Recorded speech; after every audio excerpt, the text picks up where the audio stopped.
capítulo 14, verso 15, diz assim, ó: Disse o Senhor a Moisés: Por que clamas a mim? Diz aos filhos de Israel que marchem. E tu, levanta o teu bordão, estende a mão sobre o mar e divide-o, para que os filhos de Israel passem pelo meio do mar em seco. Eis que endurecerei o coração dos egípcios, para que vos sigam e entrem nele. Serei glorificado em Faraó e em todo o seu exército, nos seus carros e nos seus cavalarianos, diz nessa versão, que quer dizer cavaleiros. Irmãos, esse texto, ele fala de um momento onde o povo hebreu viveu, que talvez tenha sido um dos momentos de maior crise do povo de Israel ali. Mas antes de entrar no texto, vou voltar um pouquinho com você. Por que esse povo chegou aqui?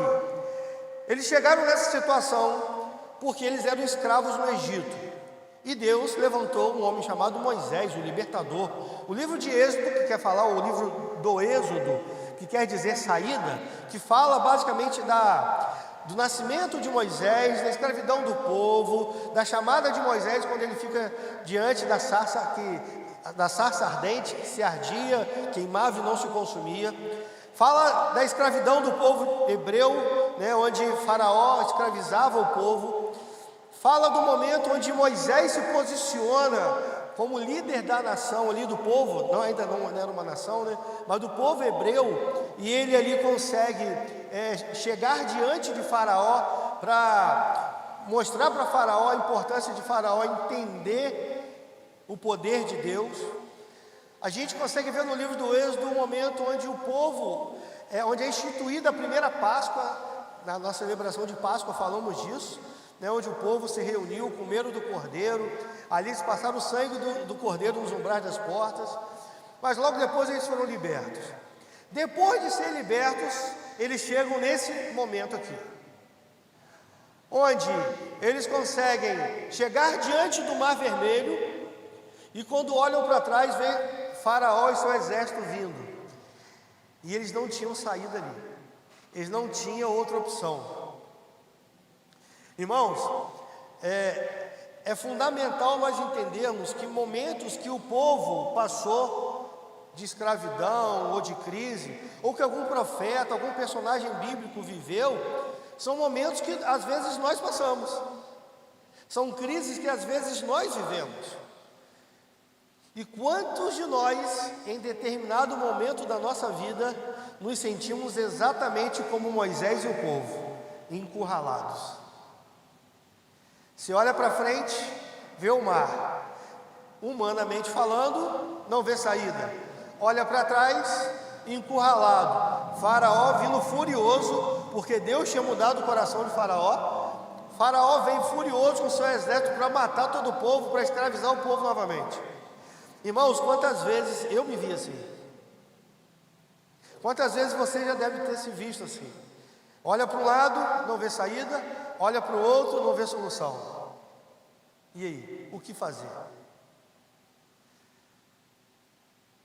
Nós temos, eu e a pastora Alexandre, nós temos uma grande amiga, que todas as vezes que você chega para ela e conta um problema e pede um conselho, ela sempre responde da mesma forma: oremos. Lembrou? Lembrei dela hoje, saudade dela. Ela sempre fala assim, oremos. Mas o interessante nesse texto é que Moisés, antes de ver o mar se abrir na frente dele, ele precisou aprender algumas coisas, irmãos. E eu e você precisamos aprender coisas antes do mar se abrir na nossa frente. O que Moisés aprendeu, o que foi necessário Moisés aprender antes do Mar Vermelho se abrir na frente dele, é sobre isso que eu quero falar com você hoje. E a primeira coisa que Moisés aprendeu, que ele precisou entender antes de entrar na terra prometida, de ver o mar se abrindo, desculpa, eu estou lá na frente, antes de ver o Mar Vermelho se abrindo, é a importância da obediência. E o interessante é que Deus confirmou essa palavra hoje antes do culto. Estava conversando com a irmã Edith ali, nós estávamos conversando sobre obediência, né, irmã? E como que Deus confirmou a palavra através da vida dela. Porque, irmãos, se você parar para analisar, nós lemos, se você for olhar o capítulo 14, verso 1, Diz assim, ó, 14, verso 1. Só voltar um pouquinho, isso. Disse o Senhor a Moisés: fala aos filhos de Israel que retrocedam e se acampem de fronte de Pi-Airote, entre Migdol e o mar, diante de Baal-Zefon. Em frente dele vos acampareis junto ao mar. Repare que Deus manda Moisés retroceder, voltar um pouco e ficar de frente para o mar. Por quê, irmãos? A resposta nós lemos no texto que nós lemos, nós vimos no texto que nós lemos anteriormente. Deus seria glorificado em tudo. Agora, e se Moisés ali, irmãos, fala assim: ah, Deus, eu estou encurralado aqui, na minha frente eu vejo o mar, atrás o exército de Faraó, o Senhor quer que eu volte para ficar exatamente no lugar, nesse lugar aqui, entre o mar, de frente para o mar? Foi exatamente o que Moisés fez, irmãos, obedeceu, ele não questionou. Sabe por quê? Porque Deus quis mostrar o poder dele através daquela situação. Sabe para que servem as suas crises, as suas lutas, as nossas crises? Sabe para que servem as nossas dificuldades? Para que o nome do Senhor seja glorificado. A questão é como nós reagimos, irmãos. Porque quando nós reagimos mal, nós não glorificamos o nome dele. Mas quando nós reagimos bem, o nome do Senhor é glorificado. E o que, pastor, é reagir bem? É obedecer. Quando somos obedientes, quando obedecemos a palavra do Senhor, irmãos, Moisés e o povo estavam exatamente no lugar que Deus queria. Deus queria que o povo estivesse ali. Prova disso que ele fala. Fala aos filhos de Israel que retrocedam e se acampem de fronte de Pi-Airote, entre Migdol e o mar. Era exatamente naquele lugar que Deus queria o povo de Israel. Pastor, por que Deus abriu o mar diante de Moisés e o povo? Porque tinha um homem chamado Moisés, que sabia o poder da obediência. Hoje, eu já sabia que iria dar essa palavra. A pastora Xana estava ouvindo a palavra hoje, eu nem comentei isso com ela não. Teve uma hora que o pastor falou assim, ó: a sua obediência vai abrir portas na sua frente. Eu falei, meu Deus, Deus confirmando a palavra. Porque na verdade só vou mudar a porta, porque a sua obediência vai abrir o mar na sua frente. A nossa obediência, irmãos, nos faz atravessar pés enxutos. A nossa obediência nos faz testemunhar milagres. Mas pastor, eu não concordo. Irmãos, todos nós temos o direito de não concordar. Vocês acham que se Moisés pudesse escolher, se o povo hebreu pudesse escolher, eles escolheriam ser escravos de Faraó? Claro que não. Eles chegaram no Egito honrados, como a descendência de Jacó, como os parentes de José. Irmãos, eles não queriam ser escravos. Quem que quer ser escravo? Alguém? Eu não quero.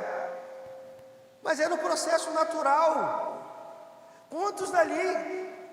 Irmãos, quantas aquelas pessoas que estavam ali como escravos oraram? Prova disso que quando Deus chama Moisés, Deus fala assim, ó: tenho ouvido a aflição do meu povo, que é escravo no Egito. Irmãos, nós precisamos entender uma coisa: Deus sabe exatamente o que eu e você, o que nós estamos passando. Deus sabe o que nós vamos passar. Deus não virou o rosto para mim e para você.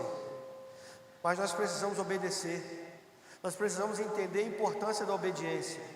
Quando nós obedecemos, irmãos, nós testemunhamos o mar se abrir. Quando nós obedecemos, nós temos o privilégio de ver o mar se abrir na nossa frente. Eu conheço pessoas que oram há muitos anos para o mar se abrir. E o mar se abrir representa alguma área da minha vida e da sua, que ainda não se concretizou uma promessa, que ainda não aconteceu algo que nós queremos. Eu tenho algo, tem coisas na minha vida que eu quero que aconteça. Tem mar na minha vida que eu quero ver se abrindo.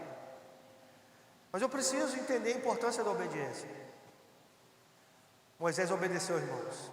Estava exatamente no local onde Deus queria que ele e o povo estivesse. Uma nação extremamente numerosa. Aquele povo estavam no lugar certo, na hora certa. Eles precisavam, irmãos, estar no lugar certo na hora certa. Não existe vida com Deus sem obediência. Irmãos, na minha caminhada e na sua, com Cristo, vão chegar momentos que nós vamos querer impor a nossa vontade. Já parou para pensar nisso? Existem momentos que nós queremos que Deus faça do nosso jeito, e nem sempre é do nosso jeito. Se você me perguntasse há um ano atrás, onde seria dado continuidade ao meu ministério, eu ia falar para você que é lá no Espírito Santo, Guarapari, um lugar que eu e a pastora Xana e as meninas gostamos muito. Mas Deus nos trouxe para cá, e nós entendemos a importância da obediência. Eu ainda não sei o que Deus vai fazer, mas eu sei que Deus vai fazer. E eu já falei para Ele: Senhor, eu estou em obediência. Eu não sei quando, como vai ser, mas eu sei que o Senhor vai operar milagres. Não porque nós somos melhores do que ninguém, mas porque nós deixamos a nossa vida para trás para vir para cá. Irmãos, estava falando com a irmã Edith mais cedo. Não é fácil. Não está sendo fácil. Se eu abrir meu coração para você, você chora junto comigo. Mas vou te falar uma coisa: a alegria da certeza de viver, de estar vivendo o meu propósito aqui, supre qualquer dificuldade e necessidade. Obediência. A obediência te faz romper e superar todas as dificuldades. A obediência nos faz enxergar longe. Segunda coisa que Moisés precisou aprender antes do mar se abrir: a importância. Isso aqui é poderoso, irmãos. Se você pegar isso aqui para os coaches de plantão, se você pegar esse código aqui, se você pegar isso aqui, você rompe na sua vida. Sabe qual a segunda coisa que Moisés precisou aprender antes do mar se abrir? A importância da ação. Eu postei algo nos meus stories hoje falando disso. A importância da ação. Irmãos, Moisés olha para frente, vê o mar. Olha para trás, Faraó. O que Moisés fez?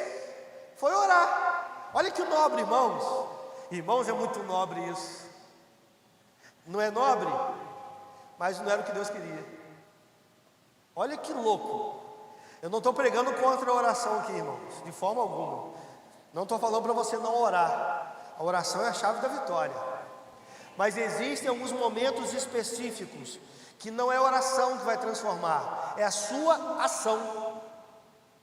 Pastor, eu vou orar. Uma vez eu conversando com o irmão, eu falei assim: eu ia multiplicar a minha célula. Eu estava com 12 células na época, eu queria ir para 13. E eu conversei com o discípulo, falei: irmão, vamos abrir uma célula? Pastor, eu vou orar. Foi orar? Amém, ora. Mas orar para quê? Para pedir confirmação a Deus. Mas confirmação a Deus para quê? Para ver se é de Deus que eu abro uma célula. Eu falei: você quer perguntar a Deus se é da vontade dele que você ore por pessoas? Você quer perguntar a Deus se é da vontade dele que você abençoe pessoas? Você quer orar e pedir? Você quer pedir a Deus confirmação para saber: Deus, eu devo abençoar pessoas? Senhor, eu devo impor as mãos, abençoar, orar para que as pessoas sejam curadas? Deus, eu posso, Senhor, é da vontade do Senhor que eu seja um abençoador? Irmãos, tem coisas que não é oração não, é atitude. Tem coisas que é atitude. Eu vou orar para Deus mandar recurso, amém, ore para Deus mandar recurso. Mas comece a olhar com os olhos físicos e ver o que você consegue fazer com o que você tem na mão. Porque, irmãos, em nome de uma espiritualidade que é mentirosa, nós falamos: vamos orar, oremos, e eu estou clamando, e às vezes é um passo de fé que você precisa dar, é uma atitude minha e sua. Eu vou orar para ver se é de Deus que eu evangelize o meu vizinho e fale do amor de Deus para ele. Não, é de Deus. Atitude, irmãos, ação. O que Deus falou com Moisés: Moisés, por que clamas a mim? Diga ao povo que marche. Diga ao povo que tome uma atitude. Diga ao povo que tome uma ação, que faça alguma coisa, que saia do lugar. Irmãos, precisamos sair do lugar. Precisamos sair do lugar. Estamos buscando resultados diferentes com as mesmas atitudes. Falei isso aqui alguns cultos atrás. Precisamos, como dizia lá na empresa que eu trabalhava, pensar fora da caixinha. Pensa fora da caixinha. Pense em algo diferente. Tem muita coisa aqui que você pode abençoar essa igreja. Não pense que o seu papel é vir aqui e sentar, ouvir uma palavra, levantar a mão. Isso faz parte, mas você pode agir. Tem algo para você fazer. Pastor, o quê? Não sei. Aí é você e Deus. Dia que Deus me revelar, eu te falo. Mas uma coisa é certa: você precisa ter uma atitude, uma ação. Deus estava falando com Moisés: Moisés, o mar está ali. Diga ao povo que marche. Só que aí, a atitude não era só do povo, era do líder. Ele falou: levanta o seu bordão, estende a sua mão, e você vai testemunhar o mar se abrindo na sua frente. Irmãos, nós precisamos, em nome de Jesus, em algumas áreas, na verdade em todas, mas algumas áreas mais gritantes assim, nós precisamos ser um pouco mais, desculpe o termo, mais loucos. Precisamos ser mais loucos, no sentido de falar assim: não, nós vamos fazer isso e acabou. Nós vamos fazer. Mas não vai dar certo. Para o pessimista que não tem visão, sim. Mas para aquele que tem fé, vai acontecer. Vou te contar um testemunho pessoal. Irmãos, quem foi sabe o que eu vou falar agora. A experiência que nós vivemos no Tanque Novo mudou minha vida. Voltei impactado de lá. Quem foi? Sabe o que eu estou falando? Voltamos impactados de lá. E quando nós viemos aqui em novembro, nós ficamos com desejo, nós ainda não viríamos para cá, né, de vez, e a pastora, a gente estava esquematizando para vir para cá, só para passar aqui uns dias e aproveitar a praia também. Na época a intenção era essa, rever os amigos e poder ir até Tanque Novo. Quando nós falamos, decidimos e ouvimos a direção do Senhor de vir, eu falei: vou para Tanque Novo. Quando eu cheguei aqui: bispo, vou para Tanque Novo, bispo. Você não vai não. Vamos não, bispo, eu vou para Tanque Novo. Ele: não, você vai ficar na igreja. Poxa, queria para Tanque Novo. E eu orei e falei: Senhor, amém. Se a direção do meu líder é que eu fique, eu vou obedecer, primeiro ponto. Mas o Senhor sabe do meu desejo de ir para Tanque Novo. E eu fui orar. E um dia, conversando com o bispo aqui, ele falou: não, porque o ônibus. Eu falei: meu lugar está garantido lá, não está? Ele já tinha falado que eu não ia. Ele: rapaz, vou te falar um negócio. Entrou uma oferta hoje para pagar a sua passagem. É de Deus ou não é? Fui para Tanque Novo, irmãos. Ninguém me segurou. Então, irmãos, nós precisamos, às vezes, ter um pouco mais de atitude para que as coisas aconteçam. Eu não estou falando para você ser um lunático, um louco que sai falando de qualquer jeito, fazendo de qualquer jeito, não. Mas existem coisas que nós precisamos fazer. Às vezes ficamos demonstrando uma espiritualidade desnecessária, quando na verdade precisamos agir. Que adianta, irmãos? Nós passamos o dia inteiro orando. Irmãos, em nome de Jesus, não estou pregando contra a oração. Mas às vezes uma pessoa do nosso lado precisa de um abraço nosso, nós não enxergamos isso. Sabe? Tem a parte teórica, mas tem a parte prática. Tem a parte que nós aprendemos como fazer, mas tem a parte que nós vamos colocar na prática. Assim, é assim que faz, dá abraço. Existem pessoas que estão esperando um posicionamento meu, um posicionamento seu, para não ir para o inferno. Isso é forte, né?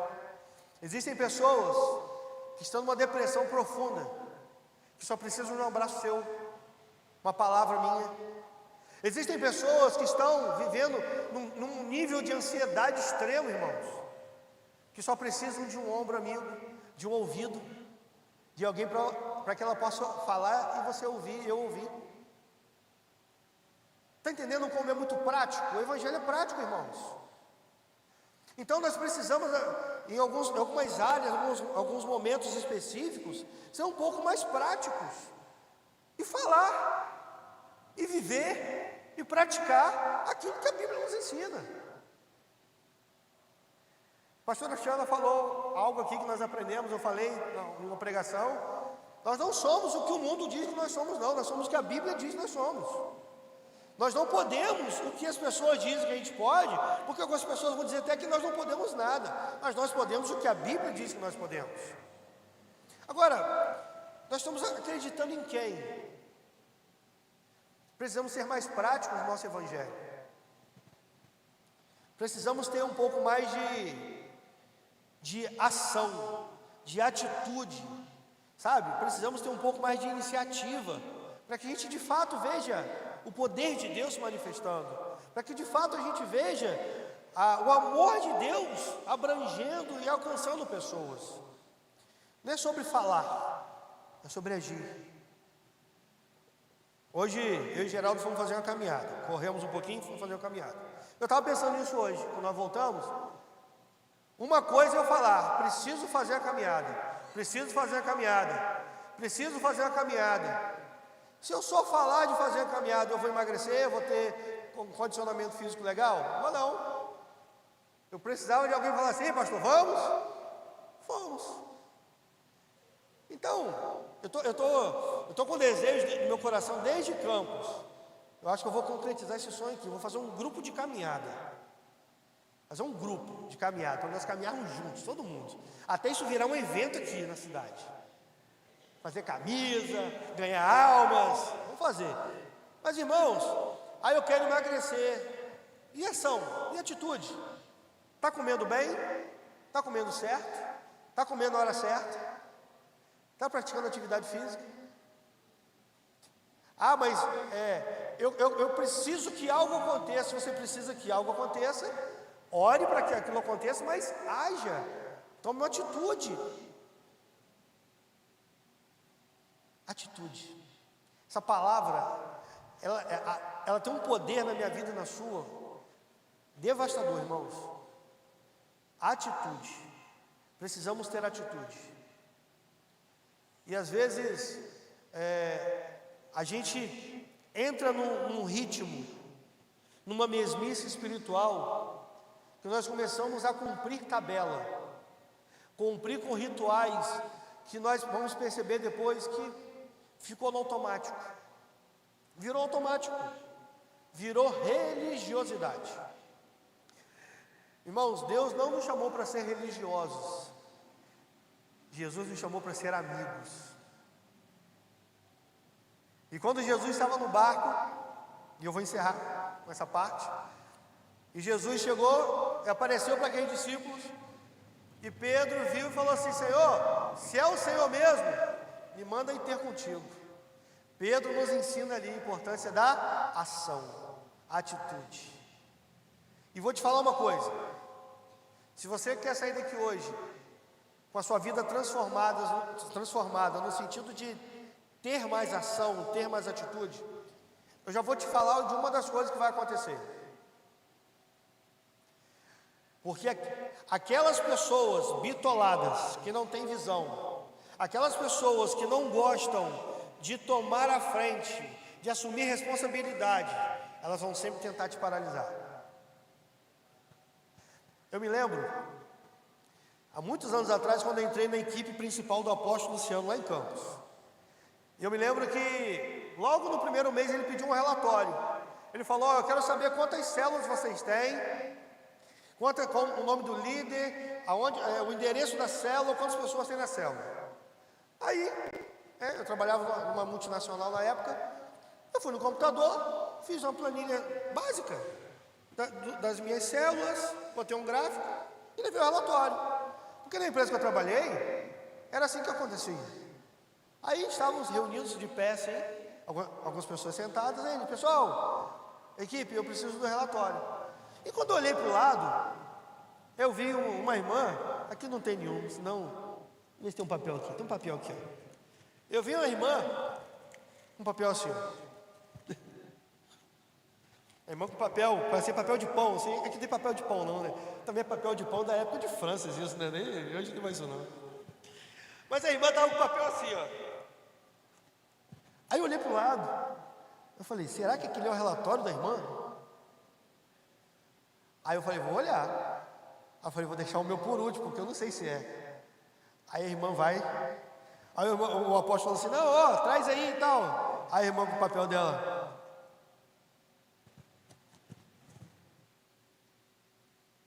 Irmãos, que vergonha que eu fiquei pela irmã. Eu falei, Jesus, é o relatório da célula dela.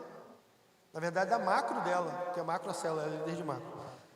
Eu falei, Jesus, eu vou levar uma folha limpinha, com um gráfico, vão falar o que de mim? Não deu outra. Levei. No outro dia eu estou ouvindo um comentário. Ele quer se amostrar. Ele quer ser melhor do que os outros. E eu comecei a perceber, na convivência com a equipe, ali naquela situação, foram pessoas que depois tentaram rachar a igreja, saíram da igreja, graças a Deus. Graças a Deus mesmo, já falei, acabou. Mas eu percebi que pessoas que não queriam crescer estavam me criticando porque eu queria crescer.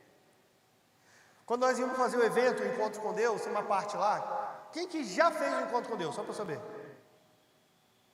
Tá. Tem uma parte lá, não vou falar tudo que nem todo mundo que fez, que tem um presente que dá assim. Aí nós confeccionamos o presente. Nós botamos na capa, macro pastor Jedson, macro pastora Xana. Irmãos, quase bateram na gente. Porque o que eles queriam dar era um bloquinho com 10 folhas e uma canetinha Bic. E nós queríamos dar um caderno. É para mostrar que nós somos melhores? Não. É para honrar a Deus com o que nós vamos fazer, com excelência. Mas aquelas pessoas, que é onde eu quero me apegar para nós encerrarmos, bitoladas, com a visão limitada, elas não entendiam aquilo. Elas só queriam saber que elas viviam numa vida medíocre de oração, de busca de Deus, de leitura da palavra, e elas queriam impor aquela mediocridade da minha vida, pastora. Irmãos, todo encontro era uma briga, porque falava, não vai, é um caderno, ponto, falei, é um caderno. Ó, vou falar aí as pessoas, gente, não tem que ter caderno não. Eu falava, se vocês não querem botar caderno, direito de vocês, nós vamos colocar. Nós começamos a perceber que a gente estava brigando por causa de caderno, por causa de pessoas que nos criticavam porque queriam fazer a obra de Deus relaxadamente. Então você que quer hoje, vou orar para nós encerrarmos. Assim como Moisés viveu em obediência, cuidado com o seu convívio, porque os desobedientes vão tentar te paralisar, te mostrando o caminho da desobediência. Se você quer hoje sair daqui com a sua vida transformada, entendendo a importância da atitude, da ação, a importância de fazer algo, eu não ia falar não, porque eu sei que ele não tem problema com isso, mas eu não comentei com ele. Leozinho, nós botamos Leozinho no grupo da mídia, né, por causa do tanque novo, e Leozinho chegou no grupo e falou assim, pessoal, o dia que eu não estiver com as crianças, dando aula, eu queria ajudar tirando fotos. Ação, atitude. Atitude de alguém que fala assim, eu posso ser mais útil, eu posso ser útil. Está vendo como é fácil, irmãos? É fácil. Agora, cuidado com os acomodados, porque quando você se posicionar para fazer, e você comentar, algumas pessoas falam assim, mais uma coisa, Léo? Ô, Léo, vai fazer mais uma coisa na igreja? Ô, Léo, ninguém vai reconhecer isso não, e nem é para reconhecer, porque não faz para ninguém, faz para Deus. Duas coisas fundamentais que Moisés teve que aprender: o poder da obediência e o poder da ação. Eu estava orando hoje no quarto, quando nós voltamos da caminhada, eu fui para o quarto, e eu estava orando, Senhor, que essa palavra seja para mim, que eu possa entender o poder da obediência, e que eu possa entender o poder da ação, a ponto de dar um passo de fé, de iniciar algo, de fazer algo novo para o Senhor. Críticas, irmãos, fazendo ou não, as pessoas vão nos criticar. Fazendo ou não. Então, deixa eu te dar um conselho: faça. É melhor te criticarem por que você está fazendo do que te criticarem por que você não está fazendo. Pelo menos você está produzindo. Faça algo. Faça algo por alguém. Abençoe a vida de alguém. Eu falo muito de igreja, mas o nosso convívio, faça algo por alguém. Talvez você tenha um amigo no trabalho que esteja passando por um momento difícil no casamento. E os outros amigos do trabalho só dão conselhos errados. Você que é homem de Deus, mulher de Deus, vai dar um conselho de Deus para ele. Atitude, irmãos, ação. Você vai ganhar essa alma para Jesus assim. É assim. Irmãos, eu ganhei uma alma para Jesus uma vez. Estava na empresa e um amigo meu trabalhava comigo, falava de Jesus para um outro cara. Mas falava de Jesus assim, ó, vai na minha igreja quando? Vai na célula quando? Vai no evento dos homens quando? E o cara, vamos ver. Um dia eu ganhei uma alma assim, ó. Esse camarada, ele virou meu 12. O 12 mais fiel que eu já tive na minha vida. PH. Lembra PH? PH sentado assim, na calçada da empresa. Eu fiz aqui, irmãos. E aí, cara? Tudo bem? Era o que ele precisava. Irmãos, eu não botei a mão na cabeça dele no primeiro momento. Orei por ele, mas orei depois. Mas no primeiro momento, eu não falei para ele o Salmo 23, Salmo 91. Eu não falei do Pentateuco, quantos livros tem a Bíblia. Eu cheguei e falei para ele assim, e aí, tudo bem? E abracei ele. Aquele jovem começou a chorar. Estava quase sendo demitido da empresa. Passando uma crise imensa. Virou meu 12 depois. Por causa de uma ação. Enquanto o outro religioso só falava, vai para a igreja, vai para a célula, e faz isso, faz aquilo. Eu me coloquei à disposição dele. Depois, no final da conversa, eu orei por ele. Todo mundo passando assim, eu abraçado com ele, orando, e ele chorando. Aquele menino não perdeu o emprego. Crente fervoroso, missionário, irmãos. Irmãos, ação. Precisamos ter atitude. Queria te convidar a ficar de pé. O Francis e o Marcelo me amam. Queria que você fechasse os seus olhos, enquanto nós vamos ministrar um louvor, e que a gente possa, irmãos, eu vou fazer essa oração, tá? Eu vou fazer. Você possa orar, porque eu vou orar também, para que o Senhor abra o mar na nossa frente, mas que isso seja consequência da nossa obediência. Se você tem dificuldade de obedecer, irmãos, a Deus, a palavra de Deus, feche os seus olhos, coloque diante do Senhor agora. Se você percebe que sua vida está um marasmo, você não tem atitude, não tem ação, coloca diante do Senhor agora. Esse é o momento de você rasgar o seu coração diante do Senhor e falar com Ele tudo que está errado aí.